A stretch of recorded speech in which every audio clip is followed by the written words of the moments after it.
Banyak anak muda zaman sekarang, para Gen Z yang merasa depresi, susah tidur, bahkan merasa mengalami gangguan yang berhubungan dengan kejiwaan. Hal ini seringkali disebabkan oleh perbandingan sosial yang gak sehat, cyberbullying, ketidakseimbangan interaksi sosial antara interaksi secara nyata dan digital. Juga dipengaruhi dari konten sosial media yang negatif dan sederet panjang penyebab gangguan kejiwaan lainnya. Pada video kali ini, gue bukan mau membahas tentang penyebab semua itu terjadi, tapi di sini gue akan membahas tentang bagaimana lo bisa sedikit meringankan atau menghilangkan beban mental yang lo alami. Kalau memang saat ini lo ngerasa depresi berat, sulit tidur, atau bahkan sudah melakukan self-diagnose bahwa lo mengalami gangguan yang berhubungan dengan kejiwaan, tenang dulu men, ada beberapa cara yang bisa lo lakukan untuk mengatasi itu semua, atau setidaknya bisa mengurangi gangguan yang lo alami tanpa perlu pergi ke psikiater atau mengkonsumsi obat buat menangani masalah kejiwaan lo. Ini bukan berarti gue anti psikiater dan gak percaya sama mereka ya men. Di sini gue cuma mau meminimalis konsekuensi yang harus lo tanggung, dan menurut gue konsekuensinya cukup berat. Yang pertama, secara biaya, ongkos ke psikiater itu nggak murah. Yang kedua adalah persoalan obat. Pasti lo udah tahu kalau obat penenang, obat yang bikin lo bisa tidur, pasti ada efek sampingnya.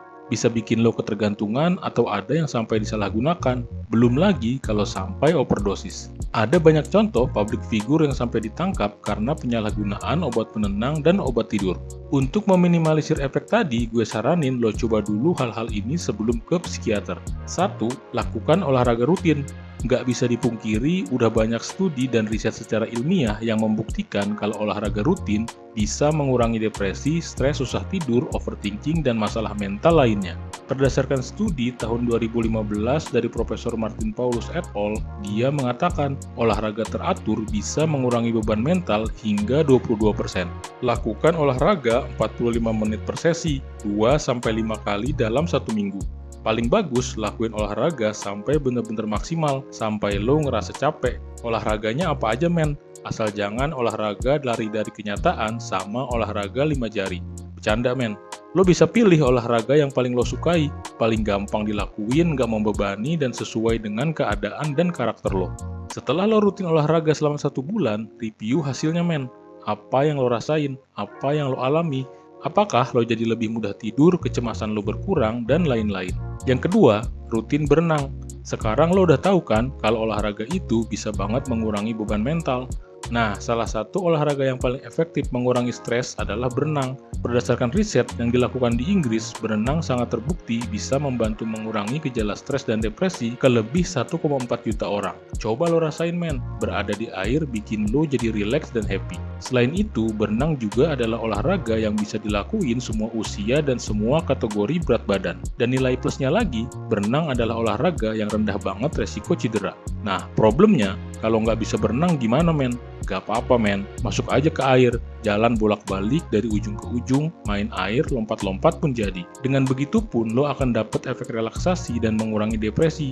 Lakukan seenggaknya seminggu sekali, rutin selama sebulan. Habis itu, review lagi men. Setelah lo rutin olahraga dan berenang selama 1 bulan, lihat hasilnya. Apakah depresi, kecemasan, kesedihan, atau beban mental yang lo alami jadi lebih ringan dan berkurang?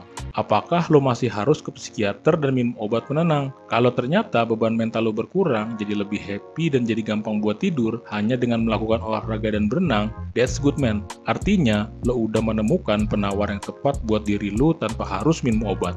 Tinggal gimana lo bisa konsisten lakuin secara rutin. Lo jadiin berenang dan olahraga jadi bagian yang gak terpisahkan dari hidup lo. Tapi kalau ternyata lo masih butuh bantuan psikiater dan minum obat, no problem man. Yang penting lo udah coba cari jalan alternatif. Saran lagi dari gue, sebelum lo ke psikiater, coba lo ke psikolog dulu. Ceritain masalah lo, terus mintain pendapat dari psikolog. Apakah memang lo benar-benar perlu buat konsumsi obat untuk mengatasi beban mental yang lo alami? Yang terbaik buat lo men, lo pasti bisa. See you on the top, semangat men.